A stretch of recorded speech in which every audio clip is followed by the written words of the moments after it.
नमस्कार ओडिशा आपणंकु स्वागत करुच्ची आमर चैनल जी न्यूज अपडेट को। आज होची डिसेंबर मास 10 तारिख बुधवार आउ आजिर पाणीपाग अपडेट आसी जाइछि।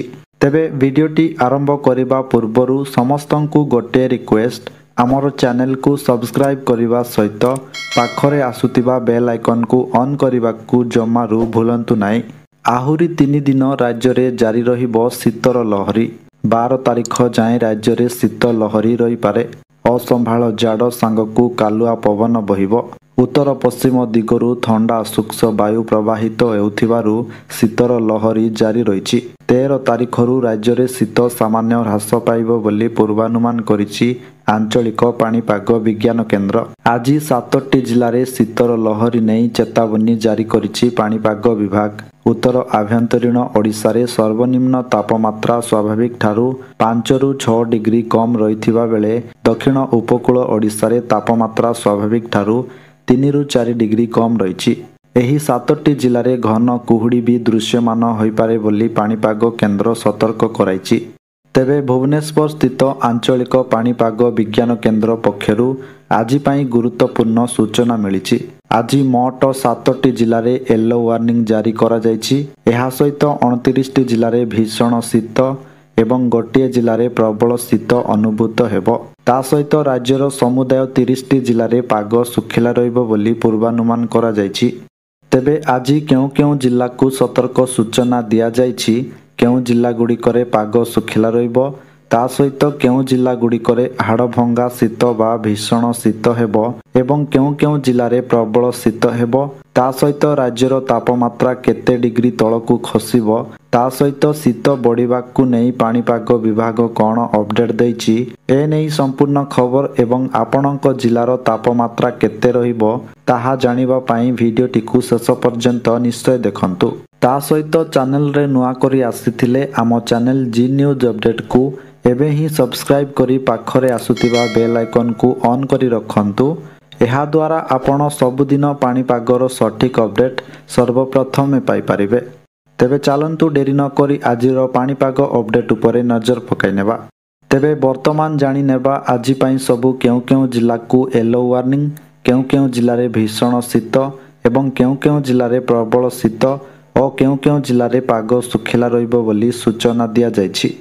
तेबे जानिबा जेउ 7टी जिल्ला रे घन कुहुड़ी पाई येलो वार्निंग जारी करा जाइछि, उक्त 7टी जिल्ला रे घन कुहुड़ी हेबा नै सतर्क सूचना दिया जाइछि। एहा सहित सही 7टी जिल्ला रे हाड़भंगा शीत हेबो बोली मध्य येलो वार्निंग जारी करा जाइछि।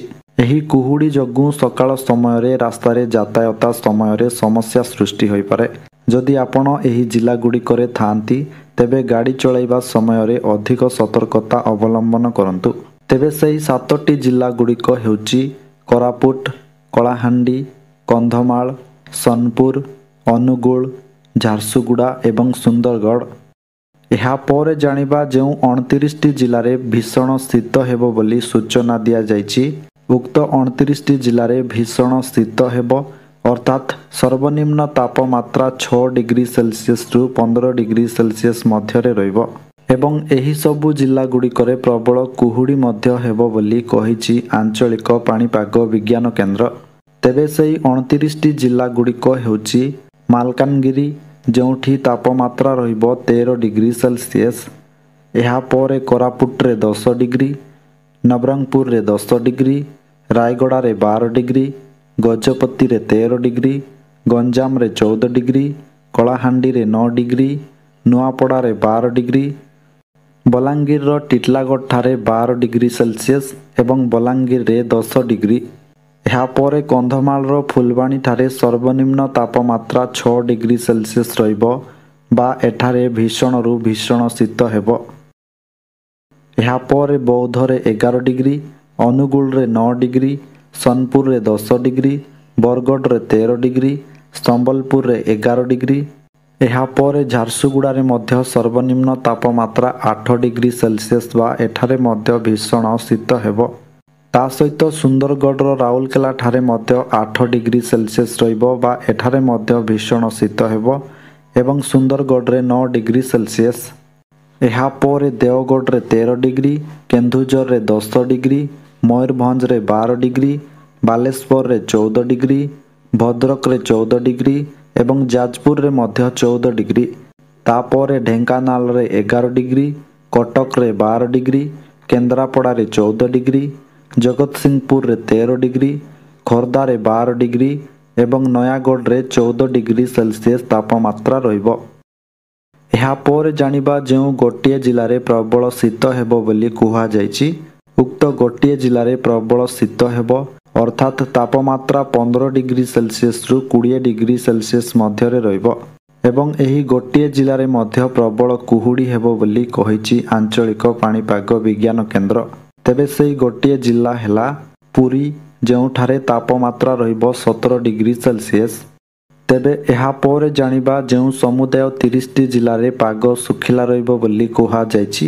ଉକ୍ତ 30ଟି ଜିଲ୍ଲାରେ ପାଗ ମୁଖ୍ୟତଃ ଶୁଖିଲା ରହିବ ଏବଂ କିଛି କିଛି ସ୍ଥାନରେ ପାଗ ମେଘୁଆ ରହିବ।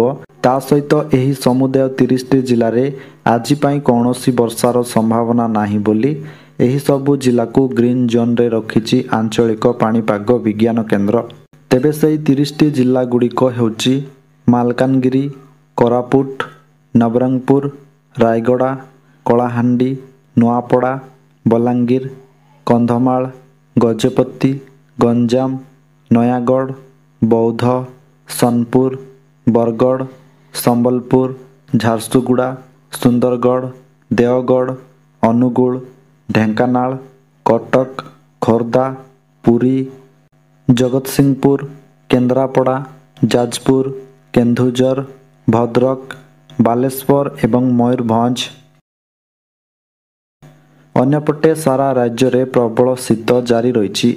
ପଶ୍ଚିମରୁ ଉପକୂଳ ସବୁଠି ପ୍ରବଳ ଥଣ୍ଡା ଅନୁଭୂତ ହେଉଥିବା ବେଳେ କିଛି ସ୍ଥାନରେ ପ୍ରବଳ ଜାଡ଼ ଅନୁଭୂତ ହେଉଛି। ରାଜ୍ୟକୁ କ୍ରମାଗତ ଭାବେ ଆସୁଥିବା ଥଣ୍ଡା ପବନ ଯୋଗୁଁ ତାପମାତ୍ରା କମିଛି। ହାଡ଼ଭଙ୍ଗା ଶୀତରେ ଅସ୍ତବ୍ୟସ୍ତ ଜନଜୀବନ। ଆସନ୍ତା 3 ଦିନ ଯାଏଁ ରାଜ୍ୟରେ ଅସହ୍ୟ ଶୀତ ଲହରୀ ଜାରି। 12 ପର୍ଯ୍ୟନ୍ତ ଶୀତ ଲହରୀ। ଅସହ୍ୟ ଝାଡ଼ରେ ଥରୁଛି ସାରା ଓଡ଼ିଶା। ଉପକୂଳରୁ ଉପାନ୍ତ, ଉତ୍ତରରୁ ଦକ୍ଷିଣ ସବୁଠି ପ୍ରବଳ ଥଣ୍ଡା। ହାଡ଼ଭଙ୍ଗା ଶୀତରେ ଅସ୍ତବ୍ୟସ୍ତ ଜନଜୀବନ। 10 ଡିଗ୍ରୀ ତଳେ ରହିଛି ରାଜ୍ୟର 11ଟି ସହର। କନ୍ଧମାଳ ଜିଲ୍ଲାର ଜି ଉଦୟଗିରିରେ ସର୍ବନିମ୍ନ ତାପମାତ୍ରା 4.3 ଡିଗ୍ରୀ ରେକର୍ଡ ହୋଇଛି। ଆସନ୍ତା 3 ଦିନ ଯାଏଁ ରାଜ୍ୟରେ ଅସହ୍ୟ ଶୀତ ଲହରୀ ଜାରି ରହିବ ବୋଲି ପୂର୍ବାନୁମାନ କରିଛି ଭୁବନେଶ୍ୱର ସ୍ଥିତ ଆଞ୍ଚଳିକ ପାଣିପାଗ ବିଜ୍ଞାନ କେନ୍ଦ୍ର। ଉତ୍ତର ପଶ୍ଚିମ ଦିଗରୁ ଥଣ୍ଡା ଶୁଷ୍କ ବାୟୁ ପ୍ରବାହିତ ହେଉଥିବାରୁ ଶୀତ ଲହରୀ ଜାରି ରହିଛି। ତେବେ ଦର୍ଶକ ବନ୍ଧୁ, ଏହା ଥିଲା ଆଜିର ସମ୍ପୂର୍ଣ୍ଣ ପାଣିପାଗ ଅପଡେଟ୍। ସବୁଦିନ ଏହିପରି ପାଣିପାଗ ଅପଡେଟ୍ ଜାଣିବା ପାଇଁ ଆମର ଚ୍ୟାନେଲ ସହିତ ଯୋଡ଼ି ହୋଇ ରୁହନ୍ତୁ। ଆଉ ଆପଣ କେଉଁ ଜିଲ୍ଲାରୁ ଏହି ଭିଡ଼ିଓ ଦେଖୁଛନ୍ତି ଏବଂ ଆପଣଙ୍କ ଜିଲ୍ଲାରେ ଶୀତ କିଭଳି ଅଛି ଆପଣ କମେଣ୍ଟ ବକ୍ସରେ ନିଶ୍ଚୟ ଜଣାନ୍ତୁ। ଭିଡ଼ିଓକୁ ଗୋଟେ ଲାଇକ୍ କରିବା ସହିତ ଅନ୍ୟମାନଙ୍କ ସହିତ ମଧ୍ୟ ସେୟାର କରନ୍ତୁ, ଯାହାଫଳରେ ସମସ୍ତେ ସଠିକ୍ ପାଣିପାଗ ସୂଚନା ପାଇପାରିବେ। ଆସନ୍ତାକାଲିର ଅପଡେଟ୍ ନେଇ ପୁଣି ଆପଣଙ୍କ ସହିତ ଦେଖାହେବ ଆଉ ଏକ ନୂଆ ଭିଡ଼ିଓରେ।